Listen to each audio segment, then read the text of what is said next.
And welcome back to Beer There Drunk That, the only podcast that we can officially say is gout free, baby. Yeah. Yeah. Woo.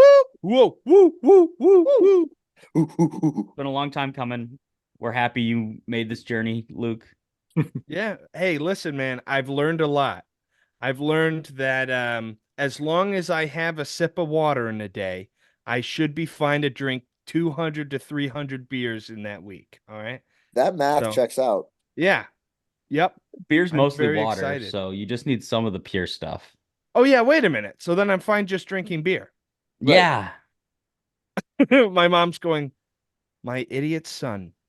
This is Actively why bashing her head Mom against the doesn't wall. freaking love you.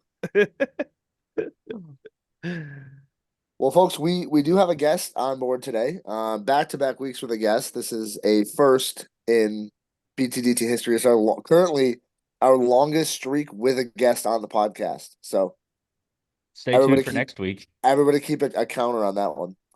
We have Colin Mix here, lovingly known as Mixer. Mixer, why don't you introduce yourself, give us a little bit about your beer taste, and yeah.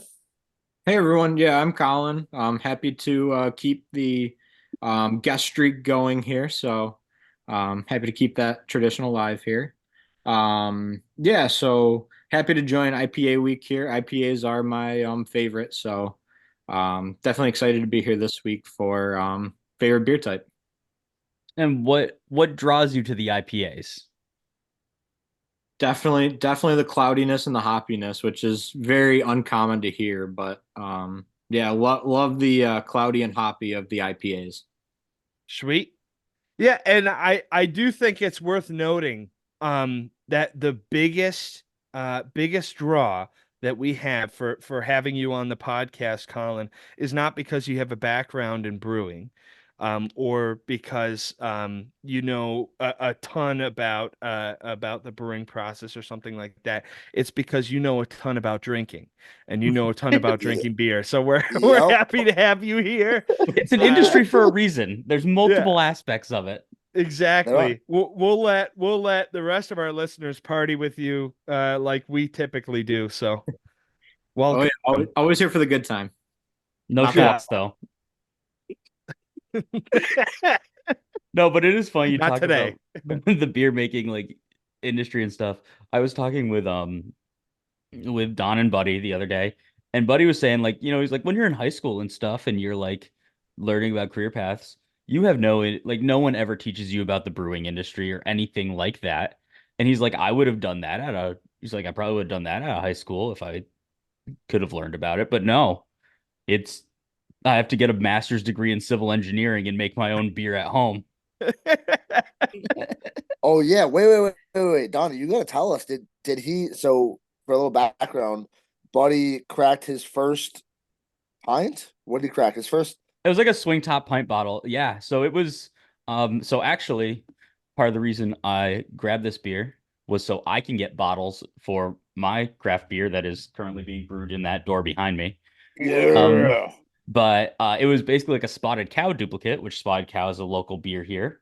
It's very famous in Wisconsin because you can only get it in Wisconsin. But it's so beloved around here that they sell 12 packs of it in the airport.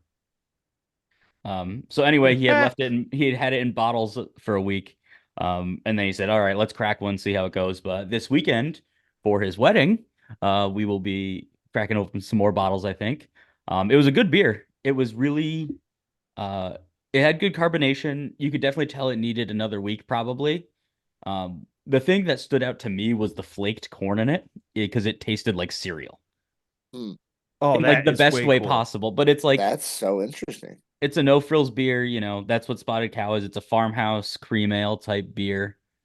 It's unfiltered. It's good. It was good stuff.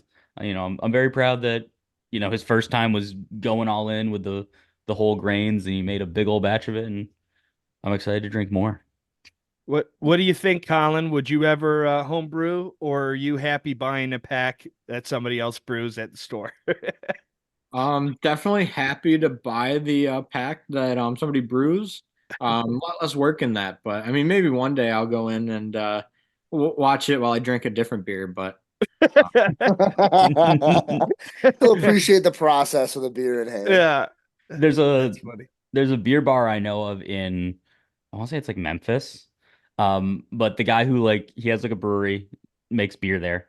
Attached to it, he has a glass blowing studio. And Oh, he blows designs his own specific bottles. glasses for the beers he makes. So that way they enhance the beer. And then you can also just like it's just an active glass blowing studio. So you can just like walk through the door to the from the other building with your beer and just watch them make like Oh vases and glasses and man, stuff. That sounds that is amazing. awesome. Can you imagine if you went to like the Corning Museum of Glass, hammered off your ass, beer in hand, and they were just like, "Yeah, come on in." Yeah, touch Well, this there's hot stuff. well, there's something to be said about a place that has an added experience to it.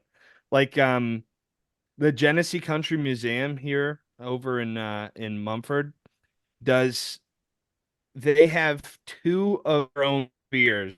I mean, brewed by a different brewery.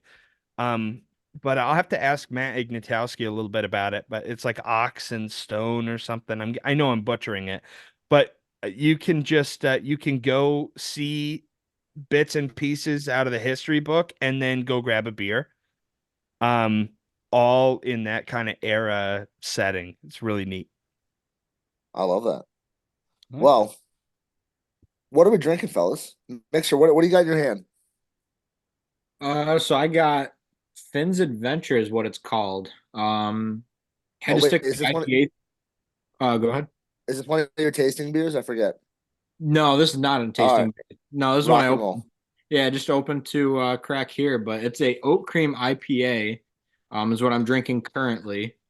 From Rohrbach. So Rohrbach out of Rochester is what I got right now. Hell yeah. All right. Love Roblox. Luke, our other Rochesterian. Fellas, I'm still playing it a little safe, so I don't have a beer in front of me. So So where's the water from? Hemlock Lake, Reefer's Best. Yeah. As you, Donnie. I just said I've got a spot cow yet to open from New Glarus Brewing Company in New Glarus, Wisconsin, which is just outside of Madison. Hell yeah. Well, let me tell you, this sour, there's a sort of this sour beer I did to drink last week. This is called Chips and Dip. It's from Tox Brewing Company, in collaboration with Little House Brewing Company. The description: sour ale brewed with mango, hot peppers, key lime, lime zest, tortilla chips, and sea salt. And that's the can. And Oh, that's way cool. I was so upset that I didn't get to review this. So we're gonna drink it now. Well, cheers, Sláinte, fellas. fellas. Sláinte. You know what? I remember that show from when we were kids. I mean, it was from like well before our time, but you guys remember the show Little House on the Brewery? No, What? my parents didn't let me watch that.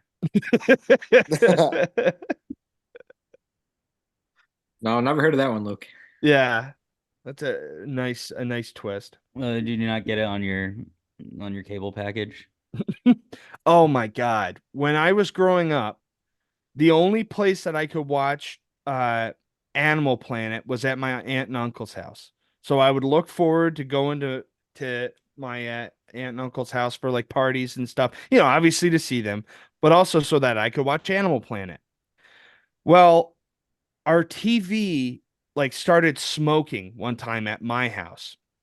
So TV was obviously done. What was it? So we Newports, Marlboros, cigars. So my next door neighbor gives us her old, like box TV.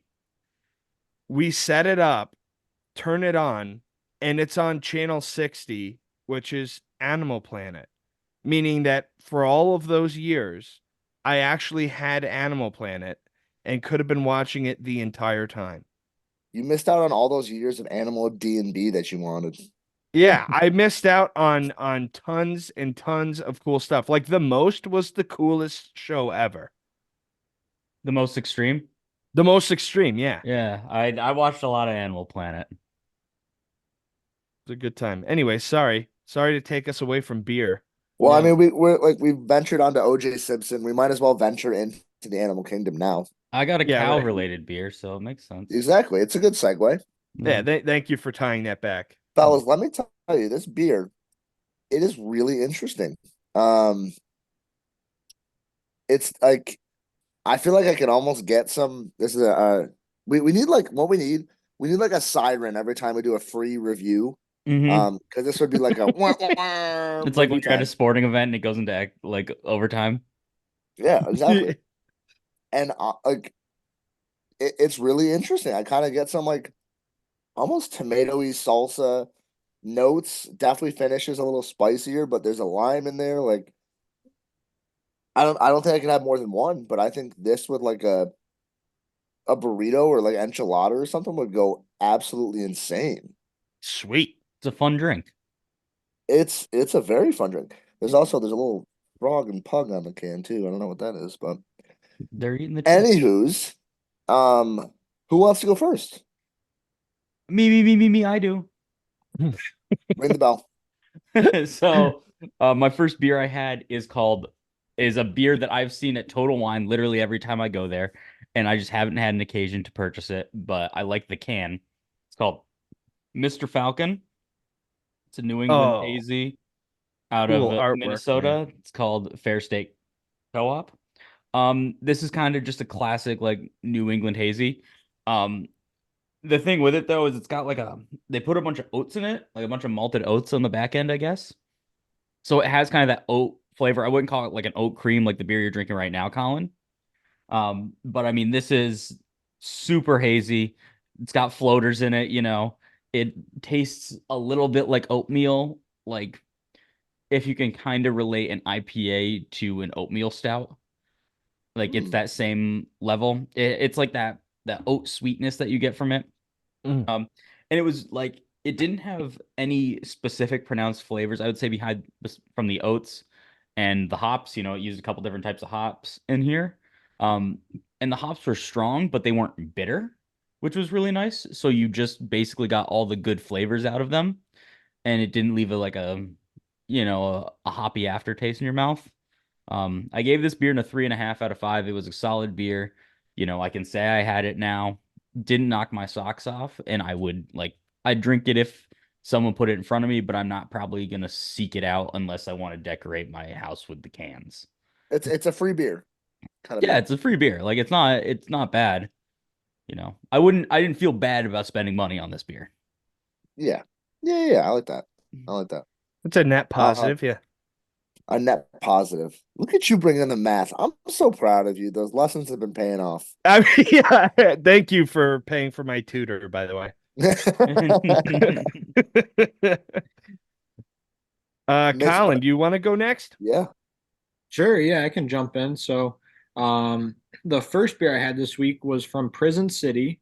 So I had Prison City Mass Riot, which, Yeah, yeah, fellas, we've got our first repeat.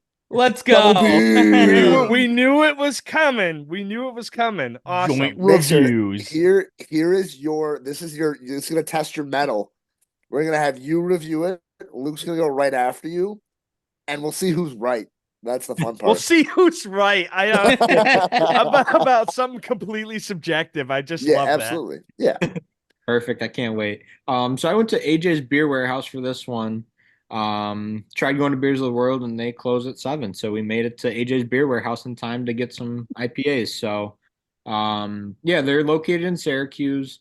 It's a 6.8% New England IPA. So, right off the crack, you got definitely a hoppy smell as soon as you crack the can, which is as an IPA lover, you always love. So, was excited about that. So I was very excited for this beer. It's got citrus, mosaic, and Simcoe hops. You definitely get the citrus flavor in it. Um, so it is a cloudier beer, but this is definitely one that I was very excited about. I rated it 4.5 out of 5. This is one that I would go and look for. Um, if I had the opportunity, I would go and look for it. So it was one of the better IPAs I've had. Well, it's funny, Colin, because so when I drank this, my first thought was if you don't like IPAs, this is what you're imagining. Because you're imagining something like super, super heavy hop, Like a like hop bomb. Yeah, yes, exactly. And although it was citrusy, like to echo what you were saying, I felt the finish was very bitter, almost dry. Um, which I felt was enjoyable. Tasted like my lawn. I mean, do Very good. you eat your lawn often? Yeah, of course, Keegan. I'm not a madman. I have to So, cut my grass somehow. yeah. So, as you were talking, Colin, I formulated a question in my head that I think should be a regular question that we ask our guests here. I kind of like I've kind of poked at it both with Sophie and Matt before, but I think the question should be, what was the beer that got you into beer? Mm. Ooh, I like that one. Because you were talking about as like an IPA lover, you're like, this is exactly what I want to drink. Like, do you have a memory, Colin, or like what you started out with? Was always a lager. Blue Light comes to mind. Blue Light was always the go-to. Classic beer. And um, as a hockey player in upstate New York, just Blue Light seemed classic to me. So that was always the favorite. Um, the story would come back to where I started liking IPAs. Um, wasn't always an IPA fan. I never liked IPAs, didn't like anything other than Pilsners, lagers, light beer. And then I went to BN Vibes, craft beer fest in Syracuse, and that was the turning point of everything there.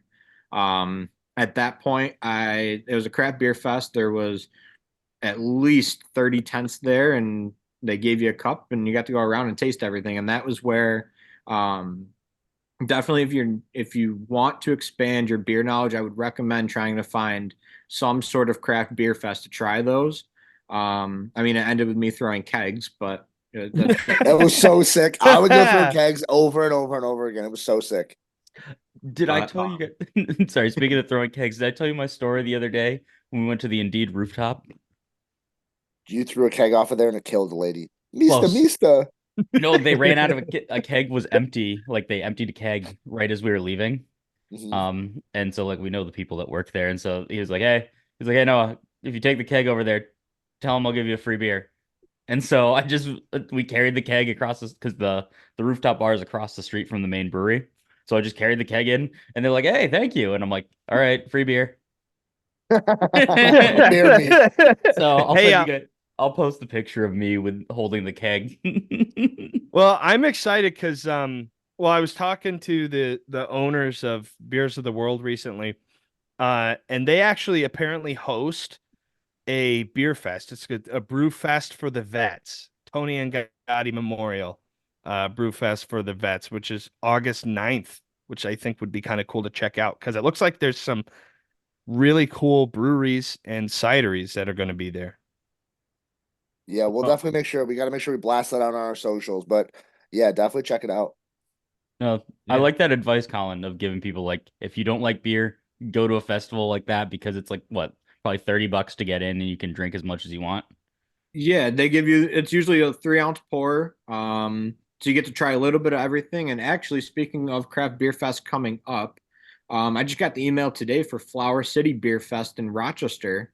Um, Tickets go on sale May 31st is when the tickets start to go on sale, and that's right there at the public market. So Now, uh, Colin, I'm assuming that you guaranteed that we were going to receive payment for blasting that here on the podcast.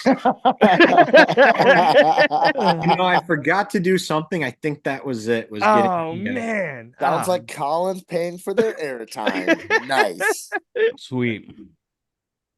Make sure I didn't realize that that was really the first time. So that was whatever 2 years ago. That's when you really started to get the IPAs. Yeah, that was where I started to get into the IPAs, and then from there, anytime I was at Beers of the World or AJ's Beer Warehouse, I'd try to kind of craft like a 4 pack of some sort, and I would always like sprinkle in an IPA here and there to see what I thought, and the next thing I know, IPAs are the go-to. So that's kind of where we're at now. You've I'm sure fit a lot of IPAs within those couple of years. So cool. No, it's good advice to people to keep trying, you know. Like it's for me, like I talk about I like fruity beers, and then it's like, oh, I'll up the beer taste and lower the fruit taste. and then it kind Is that of me freezing or is that Donnie freezing? no, it was Nope, everything. that was him. Oh, okay. Yeah, sorry. But it's about just testing it out and kind of finding your balance of what you truly like, is my opinion. Well, Right. that And reminds me. Oh, I'm sorry. Go ahead, Keegan. no, you kept stepping. Just keep stepping, Luke. No, it was kind of cool because to see that evolution take place in people is always really fun. I know my cousin Casey, we were at her house we do every Easter. We were there for brunch and I brought a bunch of tasting beers because that she asked me to make that contribution. Which I'm like, that's easy. Easiest ask ever. So we had a decent lineup, and there were some IPAs, there was some hoppier stuff in the mix, and so I would pour it for her. She'd have it, and she'd go, yeah, wow, this is pretty good. I like this, and I don't like IPAs, and so by the like third or fourth time, I'm like, hey, Casey, you might just like IPAs, actually.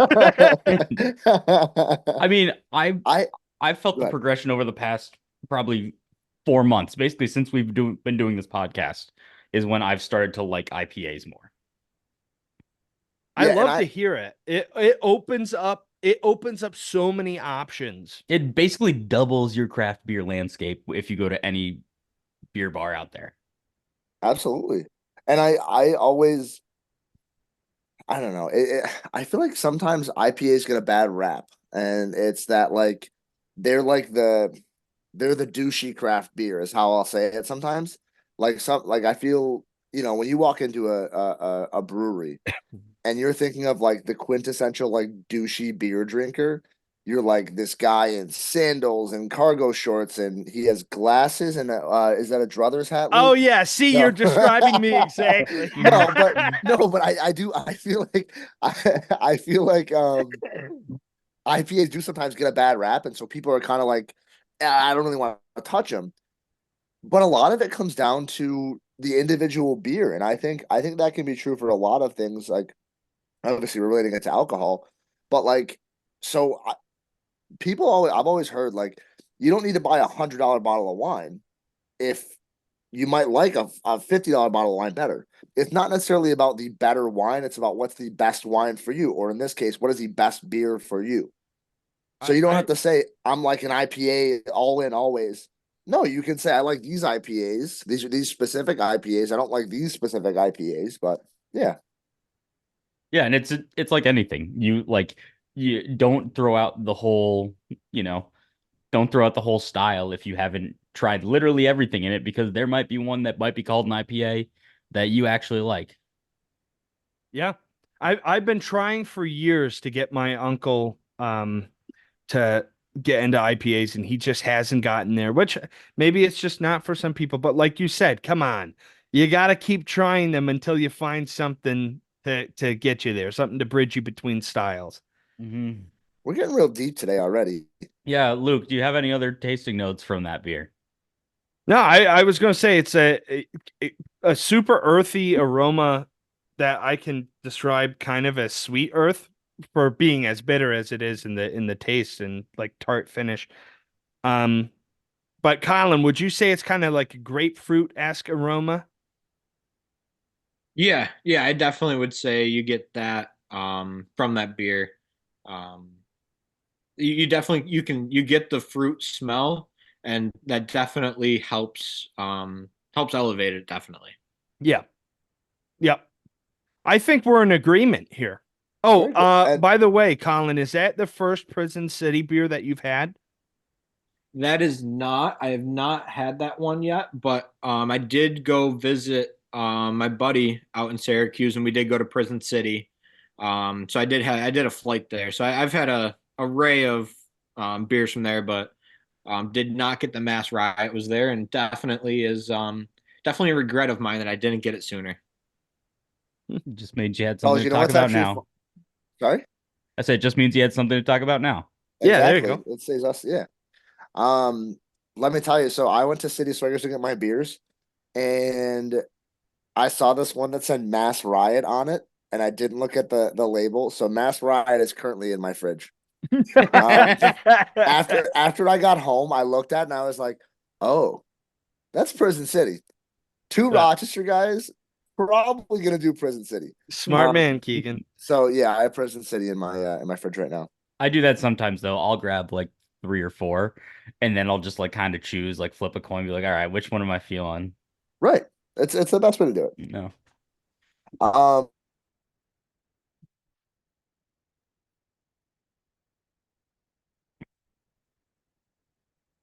it is a double dry hop, 6.5% New England IPA. Sorry, Keegan, repeat that, Oh, sorry. please. Yes. I froze. Oh, sorry. So Cloud Candy.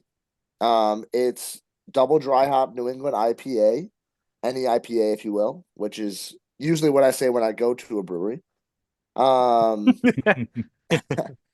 And so it's Well it's done. it's working on Luke a little bit. Well done. It took You him a got second me. to catch up, but You got me. me. So this is actually brewed in Waltham, Mass. So Oh, Waltham. it's a true New England IPA because it's from New England.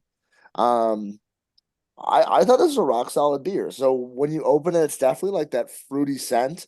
I think it's a little more like it's citra hops, I guess is the best way to say it. It's that you get the citrus, but it's definitely some earthy like scent to it. Um, I also similar to your Mass Riot, it finished pretty bitter. It wasn't quite dry like you said, Luke, but it was definitely a bitter finish, which again you'd expect from the IPA. Um, but I mean, overall, I enjoyed the beer. I gave it a 3.75. It's definitely a beer that I would revisit. It was a mid-bodied light or mouthfeel for me, so something that is not light, but it's not overly heavy. Something that could be refreshing for a couple of beers. And I'm sorry, and the brewery is Mighty Squirrel Brewing Company, Ooh. just in case you wanted to know. And So their tagline is "Celebrate Mighty Moments." I've seen that beer in Beers of the World, and I haven't looked close up to it, but every time I pass by it, I have like a quick, like you get like an initial thought as you're looking past things. And for me, it's always like it looks like it would be a blue raspberry sour.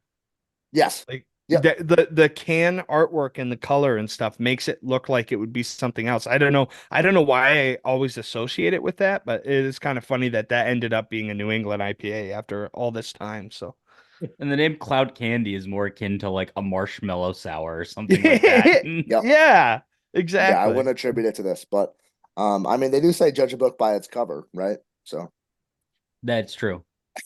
Donnie, I also No, I realized disagree. you disagree. You don't judge a book by its cover because I said you should judge a book by its cover. Oh no, I completely Yeah, agree with that. yeah. Yeah. Now you No, sound like a jerk, we're dude. not good people here. So Donnie, I realized that we never like gave you the chance to talk about like the history of New England IPAs. If you have that, I had it pulled that you up and want to I chat just with it, forgot to talk about it. I'm sorry. So yeah, New England IPAs, they're the main thing about them in terms of an IPA, which an IPA, as I've said before, gets its name from the amount of hops in it due to the fact that they were being shipped from Europe to India and that hops are a natural preservative. With this, those hops were freezing on me. because Yeah, this computer doesn't like the internet for some reason. That's good. Like it's runs fine, it just doesn't accept internet sometimes. That's Anyway, good. it's so anyway, New England IPAs get their name because they're a style that was first developed in New England after a derivative of the IPA. Um, with that, they're usually like your stereotypical, I won't say hop bombs, but they have strong hop flavors. But I think the key with them is a lot of them are like hazy and juicy, uh, based on a lot of them using citra hops and having other fruits involved like that.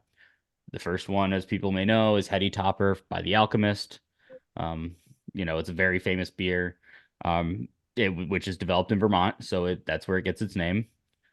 Now it's a style that ranges across the country, and I think it's funny that there's now the distinction of like New England IPAs and West Coast IPAs, where it's like West Coast IPAs are like they use the word dank to describe them, like they just taste kind of like weed.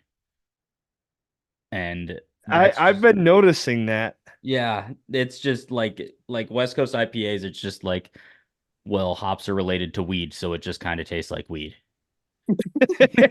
And that was my aunt. But it was a West Coast IPA from Rhode Island Beer Company, and I was like, how does that work? So yeah, it's a West Coast New England New England West Coast New England IPA, something like that. That's a tongue twister. We gotta It take a is. break for me to think on that one. We'll see you here shortly.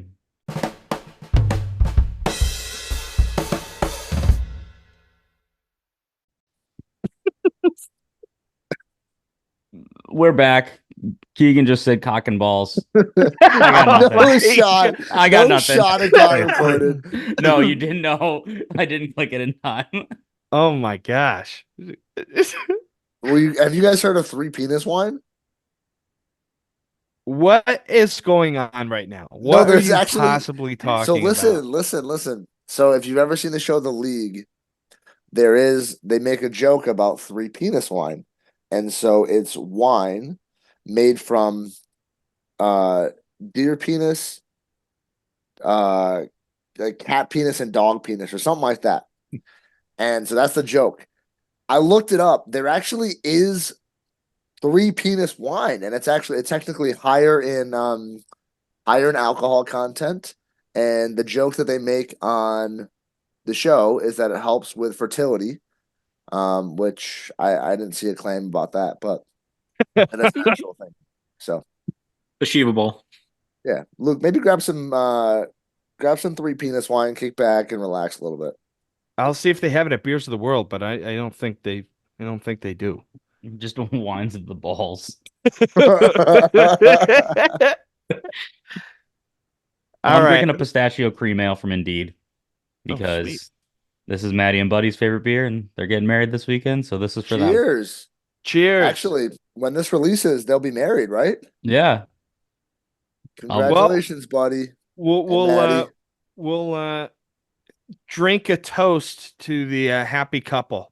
Yeah. Mhm. Cheers. Slancha. Cheers. What's everyone else got? Anything good? So I Anything have bad? it's called From Other Half Brewing, which is not a Rochester-based brewery. Clearly. It's not. This is Berry Mallow Crunchy. It's an Imperial Granola Berliner Weiss. It's 7.4%, and it is delectable. I feel like I'm drinking a honestly, if it weren't for the marshmallow, I'd say a can of like Captain Crunch, but like it's a little bit like Captain Crunch with some Lucky Charms kind of thing going on. Pretty good. I needed a sweet finish after my chips and dip. Mixer, what do you got? I'm keeping the IPA theme going. So I got another Rohrbach specialty here. The Nautical Mile. It is a hazy session IPA, 4.5%. So a little bit lighter for an IPA, but another one of their specialty release beers. So this one's one of my favorites, and had to bring it on the pod here. Sweet. Love to They hear do a it. good job over there, Rohrbach. I love a good special release. I know we talk about Jenny and stuff like that. We went to before we went to a wedding this weekend, we went to Indeed because they were having a launch party for Don's favorite beer called Sailor's Delight, which is the blood orange and sea salt beer. It's phenomenal. You drink it all summer. We don't like that. We don't mind that at all. That's No. like this. we don't like that at all. We fucking hate it. Terrible. I am so unhappy with that. That's hilarious. It's a slip of the tongue. Well, special releases are pretty cool. I've got a limited release beer. I'd love to review if you guys don't mind me kicking it off here. Sure. Someone hit the sirens. Yeah, jump Whoop, whoop. So, actually, this includes a bit of, I guess I would say dyslexia. Nice. Something of the sort, because I must have forgotten how to read. It's a Did you know in the first place? not an NE IPA. This is an NE IPL. Oh, an Indian Pale Lager. Yeah, What? I've not had anything like that. But I hope, although I'm losing points for not technically drinking an IPA, um I hope I gain points because Ooh, it's Oh, baseball related. Whoa, that's junk so baller. sick. that can is Look at awesome. that. Look at that stash on the guy. That's Wow, crazy. It looks that guy's like crazy. That guy's you crazy. guys actually. Yeah. Looks like This is Raleigh called fingers. Junk Baller by Willow Rock Brewing Company, which may sound familiar because I had their Aaron Go Brunch and Jim Brown Ale, which we won't get into what happened on that episode. Yeah, that's okay. That's all right. We can get into it. Syracuse, New York based brewery. And Aaron, and Again, well, hold on. For backtracking, any new listeners, Aaron Go Brunch was like your first five on the podcast, right? yeah, that was my first five on Untapped as On a whole. Untapped ever. Yeah, it was so enjoyable, so good. Um, so I want to get out to Willow Rock Brewing Company at some point because I've been very impressed with the three beers now that I've had from them. This is my first experience with an advertised India Pale Lager rather than an India Pale Ale. So I felt like it was a really cool approach.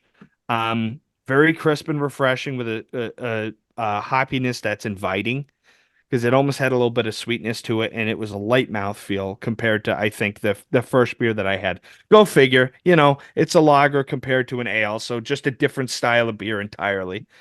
I was so mad when I opened that today. I went to review it and had to actually stop my first recording because I'm like, huh, I seem to have made a mistake. No, but I have you know made a what? grave error. Do you know what the Yeah. other thing they call IPLs is? Huh. Cold IPAs or chilled IPAs.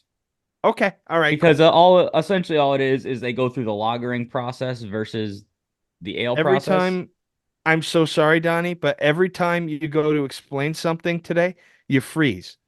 That was just you, actually. That Oh, was just The really? other you. two, Yeah, yeah. so So suck fuck on you. that, Luke. Yeah, suck a fat one, Boy, kid. boy, do I have egg on my face. Let me You just about to tell you have it guys. somewhere else. But so Luke knows. The thing is, like they just go through the lagering process versus the ale process. They use a lager yeast instead of an ale yeast, so Mhm. it's at a colder temperature. That's just how that's just how lagering works, and that's why it's a pain in the ass for people to homebrew. Yep. Yeah, it's a lot harder to find craft lagers than it is craft ales, that's for sure. Yeah, it's always interesting though when like a place comes out with a craft like light lager, Yeah. which I do have Well, a story on. But no, continue what you're saying. well, I'll finish real quick here. There was that identifiable hop flavor through the finish that never approached dry like the first tasting beer I had. And it was a citrusy aroma that I enjoyed a lot. I should have known immediately that I wasn't working with an NE IPA, because it was only 4.8% ABV, which I feel like was kind of on the lower end. Yeah. I gave it a 3.75 rating on Untapped. It was good. It was unique. It's just wasn't top of the line, but it certainly wasn't bad. But I'm sorry. It You said also you had a certainly story, wasn't Donnie. an IPA, but Well, no, I think cold IPAs partially got me into IPAs because they're very approachable. Mm-hmm. Um, but anyway, no, my story was my stepdad's birthday was the other day, and he for his birthday, my mom got him a new like dual tap kegerator because their old one that Ooh. they had broke last year, and so they just had like a keg of beer that they never got to drink. Um, so she was like, "Yeah, like we have one keg to it." And then for his birthday, one of their friends got him another one from the brewery that their friends own down the street. Um, and he was over like working on something at their like helping out with something, and they were like, "Fuck it, let's open let's crack open the kegerator." He takes one sip of the beer, which is their craft light lager called Twilight from Tuckerman's Brewing, which I'm repping their glass tonight. And he goes, "This is bad. I'm gonna get you a new keg." And like It sounds like from talking to my mom, she was like, yeah, it tasted a little different. She said it was like a citrus, like orangey taste, and they must have been brewing something else before that. And there was the tank cleaner didn't clean it all the way out. I thought you were Oh gonna say it man. was the algae, and I was like, No, no that doesn't algae sound good. blooms. No, but so he's like, all right, he's like taking down the lot number on everything and like figuring it out. And then of course they're like, well, it doesn't taste bad. So like after he left that day and he's like, I'll come back tomorrow with a new keg. They were my stepdad and his buddies were like, well, the rest of his buddies were like, well, fuck it, we just gotta drink this keg dry before tomorrow. Which I just think I'm like that's an all-time move on their part. It is. So Honestly, that beer actually drank like a 12.5% beer that night. that sounds like a Colin move, actually. Polish her I off. wouldn't do that, maybe. Yeah, right. Yeah. I No. just remember in middle school, Colin, you would get like school lunches sometimes. And he would get fucking hammered at school lunches. Dude, Yeah, it was his mom would great. pack No. him beer. No, but I remember a quote from you where you're sitting there eating the school lunch and you're like, "Oh my God, this is so bad. Jesus, this is terrible." And so then I'm like, "Dude, why don't you just like throw it away? If it's not good, you go, well, it's food." I just always love that so much. I was preparing for my alcohol drinking days. It's alcohol abuse at dump. Yeah.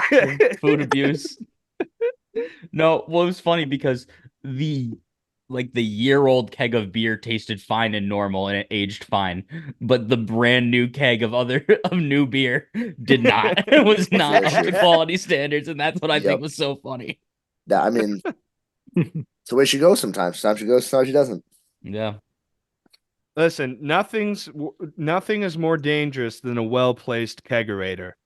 Because my parents have one in the garage, and of course you got to go out to the garage to grab tools, and you got to go out to the garage to go to the backyard and all this stuff. And so it just sometimes my dad would just walk in with a solo cup, and it's like, oh, he made a stop. Well, they keep it out in one of their back barns, like in the summer, that has like power and stuff. So that way, because Mhm. that's like where everyone hangs out. But then Sure. in the winter, it's no heat in there. It's too cold. So they bring it into the house, and the only place they can put it is their home office, which is right off the kitchen. Nice. So Very it's just nice. it's like you have their two desks where they work out of. There's their chest freezer for like meats and stuff, and then there's just a kegerator in the home Just office. going through a half keg a week. Yeah. I love that. Does anybody else want to share their beer? I guess since I'm talking about New England and I've got a New England IPA, I'll talk about it. Wait, I got New England IPA too. Fuck. No, this is, as Keegan did before, an authentic New England IPA. This is from a place that I visited before on this podcast, Definitive Brewing Company. It's a beer called Particles. This was a special release. It's a double New England IPA. It's got kind of spacey theme to it. This was a 4 out of 5 for me. This beer was bright and juicy and had a slight hoppy back end to it. It's a double, but it didn't taste like a double. There was enough to mask it. It was super hazy, and I think that was the funny part is that it was called Particles, and this is the one that didn't have floaters in it. Nice. But it had citra hops in it, and it had almost like a dragon fruit kiwi flavor to it, like that type of fruity as well. Like I said, it was 4 out of 5. It was a good beer. I continue to be impressed with Definitive Brewing Company. When I'm in Maine in August, I would like to try and get out there because there's like a parking lot with like 4 breweries in it in Portland, Maine. And they're all just like right there. And I'm like, well, What else? Why would you miss it? yeah. So that's the hope. I love that. Because Definitive was the one that had like a periodic table one before, right? That was Delta Beer Lab. That was Amber Oh, Beer. It was the Gaze. It was the one with the loon on it. that's right. That's It was right. the Love one a that loon. tastes. Yeah, I love a loon. No, that was the one that tasted like honey roasted peanuts almost. That's right. That's That right. I know was it's stuck in my mind for some. That might be one of the beers we've reviewed on the podcast that I would be most interested in trying. I would love to revisit it again. I think it was a really good beer, and I just want to have it on draft now. Sounds like you need a kegerator. Yeah. Yeah. Mixer, do you want to go? Sure, yeah, I'll go. The second beer I had for this week was from Underground Beer Lab. They're out of Syracuse as well, so I'm keeping it in the upstate New York for the New England IPAs. Kind of ironic, but I had the Axiomatic New England IPA out of there. So, um, yeah, it was. This one was a little bit drier. So it's a dry hop New England IPA. Very cloudy off the pour, which is an IPA lover. It got me very excited. I was very excited about that one. It was very hop forward, and then there was not really much other flavor after that. Um, so it got my hopes up just to kind of let me down a little bit. I guess starting with that mass riot set the bar high. So it definitely was more of an earthy flavor, and it wasn't a bad beer. I would definitely drink it again if it was put in front of me, but not going out to seek this as something I'm looking for again. All right. I Yeah, so dry hopped beer is so interesting to me. It's like it none of them have tasted exactly the same. So I haven't been able. So if I get blindfolded and a dry hop beer is put in front of me, I don't know necessarily that I would be able to specifically point that out Well, without thinking it was just. do you know what the dry hopping process is? Don't they add it in after the fact, like Yeah, at like outside of various periodic times like throughout it. So like you're introducing more stuff into the beer, like you're opening up the brew kettle and putting more hops in right? there and stuff. And so I think like I agree with you, Luke. I don't know if I could like I think the first beer I had was a double dry hopped, and I don't think this one was dry hopped at all. Doesn't say it was at least. But it's to me, it's like it's very much dependent on when exactly you put it in, how long you leave it in for, how much you put in there at the end. Like Yeah. Yeah, it's just interesting to kind of think about. It's something I want to be able to identify without reading it on there, like see like taste that goes through its normal process and then see something dry hopped and be able to distinguish the two. I guess I just haven't put it to the test, which well, means science experiments will ensue. I guess I think the tester for it is like, I mean, you had the dry hopped Jenny Cream. Mm-hmm. Like, did you ever try it side by side with regular Jenny Cream? And Um, do they still make that, or was that one time thing? I think that was a one-time thing. I might have gone through the last one that I had. I was saving for a special occasion, a tasting. Um, within the last couple of months, I did not have it, I don't think, right next to the cream ale. Yeah, I'd like to see because I think that would be almost like the best experiment of like trying to figure out what the flavors might be. True, true, very true.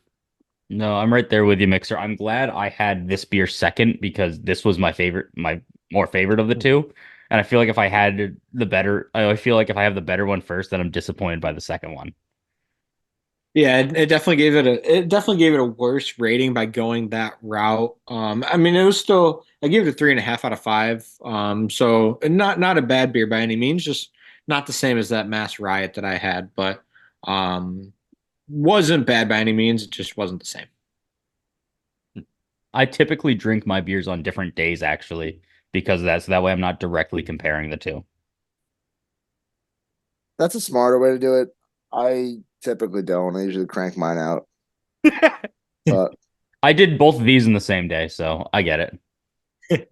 yeah, Well, it's funny because my two first sips videos will look like they were months apart because the first one that I did, my beard was really scraggly. It was Keegan, what you saw this weekend.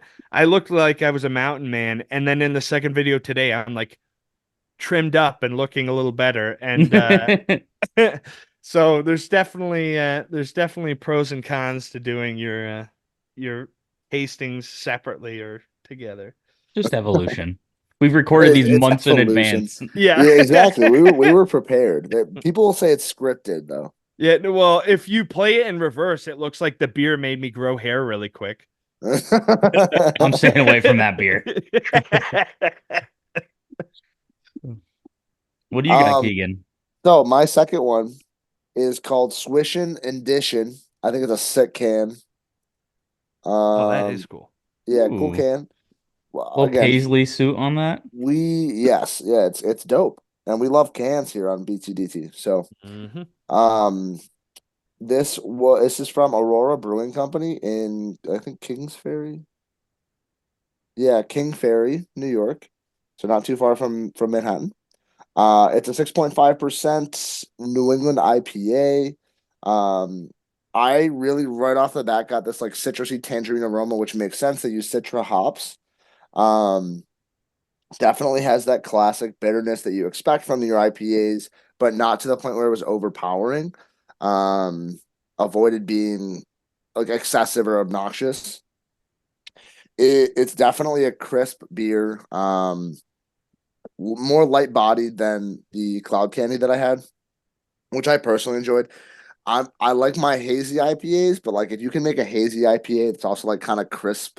Like that's where I like to live, where it's I'm not feeling like weighed down by an IPA. That's where I like to live. And this definitely did that. It's light bodied for sure, and I honestly, I'm gonna try to check out some more of Aurora Brewing's stuff because it's a solid beer. I gave it a 3.75, so it's actually the same grade as the Cloud Candy. I think they both had different points of strengths and weaknesses, but yeah, I enjoyed it. It's a solid beer. I'm pretty sure, Keegan, that there's an Aurora Brewery location that moved in where Seven Story was in Bushnell's Basin. Oh, really? On the canal there? Yeah, right along the canal. I think that's That was a Aurora. cute I'm gonna look place. that up. Oh, It so good. was, and I might be wrong about this. Like it was just a rumor, I think. But the folks that opened up preservation in the village of Fairport, um, I'm pretty sure those were the same people that were running Seven Story. That's what I had heard, but let me see. I mean, I the only time I was ever in the building there was to go pee. Like every other time, I was just sitting out on the patio there, I on the canal. It was awesome. It's gorgeous. Yeah, so I went actually down there. It was right after they had opened up, like right after COVID, and so they were doing. You had to order food. So you could either order like it was either a slice of pizza or a hot dog. So I was just sitting on the Erie Canal drinking a beer, eating a hot dog, and I was happy. It's a dream. It That is. place was always so cool. It It was. was They had a They cool gorgeous had there. inside too. fire pits going all the Yeah, time, the and best. When so many people um, would pull up on boats or bike there, like it was just. I mean, like there's, as you said, there's probably something in the space right now. It's on an awesome spot. yeah, actually, I just checked. It is an Aurora Brewing Company location there. So cool. Well, I cheers have to to that. check it out under their ownership. Definitely. Quality control. Quality, yeah. Well, it's now a Rochester-based brewery, I guess. So Wow. Okay.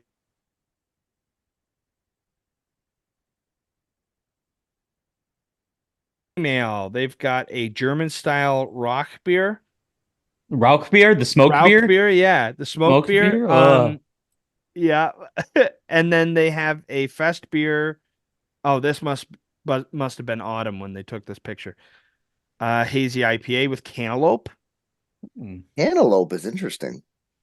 Yeah, I'd be The willing this only to try fair, is. that. it's the only fruit that can't get married. Oh my God.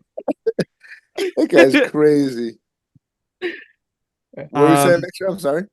Guys, that's one I'd be willing to try. I mean, it sounds interesting, but definitely willing to try that one. there's some stuff right up your alley here. There's So Luke meet Mixer. Mixer meet Luke. You guys can go on a date. yeah, but Whoa, are you guys gonna kiss? Just tell me what time. what do you think, Colin? Do we take your boat down the canal? We could. And the That'd be boat's nice. ready to go. It's open for the year and ready to go. So All right. Do you have a slip yet? I do. Yep. I Oh, can cool. Oh, great. Yeah. Mixer, we might have to have you back on when we do like a boat beers segment. Like just list our the best boat beers, and have you come back on. definitely. The boat's always open. I mean, we can do that one right on the boat. Everyone come in and go on the boat. Can you imagine a couple of videos on the boat? That'd be nice. Mixer, Yeah. as a Rochesterian who's tried all of the cultures, rank them. Rank the You three were the cultures first from one with boots Genesee. on the ground, right? Of us. Mixer was. He was. Yeah, He was the first you one. were there I like think. Mango Peach Day. So Yep. I was all there release so day. the So three cultures. Let me hear it. order for me goes mango, pineapple, or the mango one first, Yes. pineapple second, and then the ruby red last. I think I'm biased because I don't love grapefruit. What? But the Oh, mango for me is the top. my. How many years Mixer, of friendship are down the drain? You have lost all credibility putting the pineapple above the No. ruby red. Okay, I will agree with Keegan right there. I will have to subtract some points, but I completely agree with you that the mango peach is the number one. Keegan, I know, This is does not agree with devastating that. news.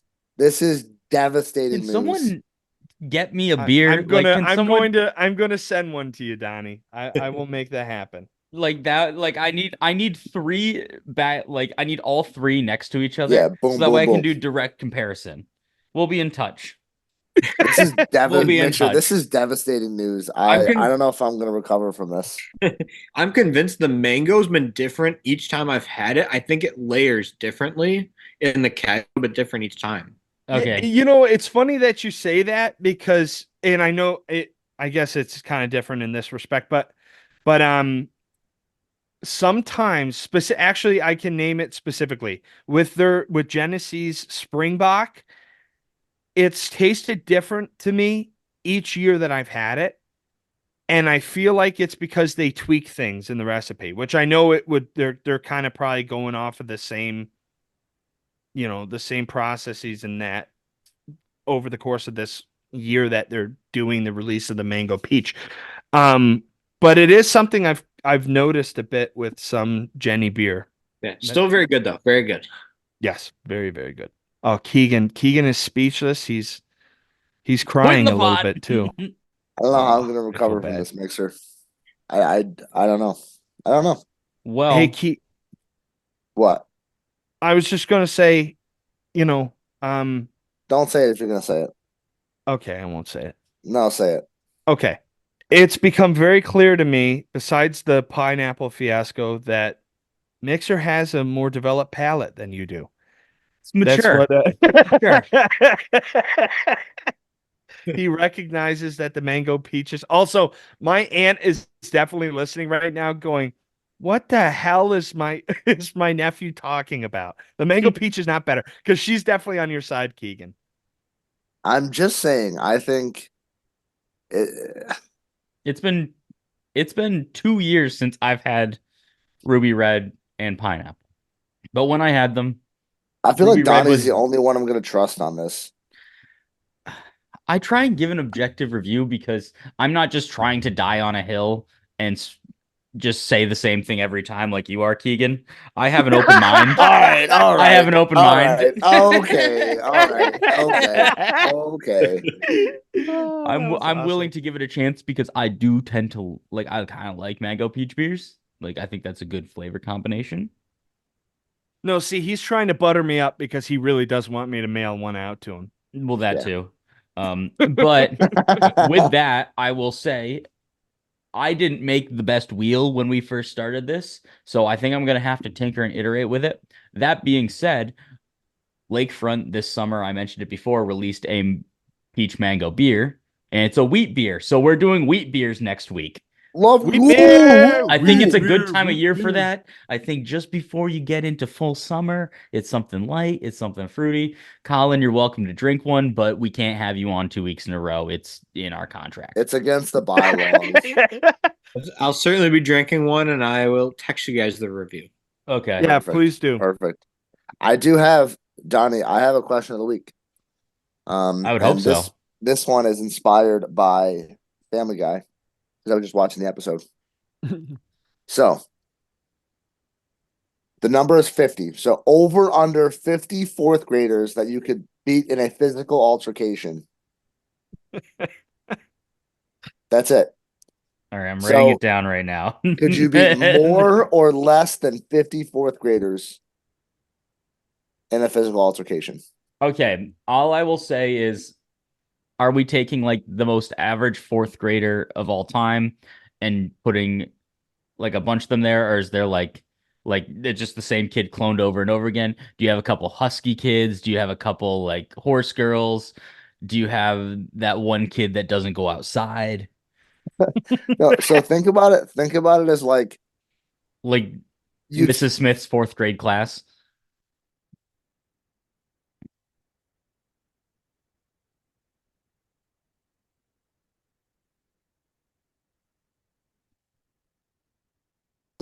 No, should. no. It does, because I was thinking high ground may help you in a situation nowadays, but back then, like back in the 1800s, I'm pretty sure they just gave kids cocaine in their medicines and stuff. So Well, I'm very scared of 1800s kids. if we're And if going we're back to the taking the average of 1800s them. though, just bring back like smallpox and Oh they're yeah, done. wait. Yeah, Just just give cough in their face. Yeah, That tell was them not not to hard. wash their hands before they eat lunch. Yeah, Okay, exactly. Good point. No, I like Peter Griffin's mind here. What he said was, I'm gonna get in a bathroom stall. They have one entrance, and it's kick dead, kick dead, kick dead.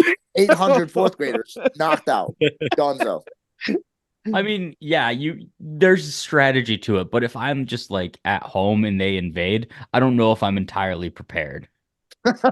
So that's what we need to prepare for now. Forget the zombie apocalypse. The Just fourth prepare grader for when the apocalypse. fourth graders attack.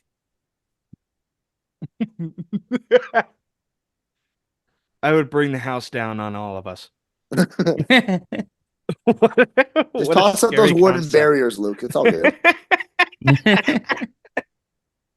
Luke, for those of you that don't know, Luke has these very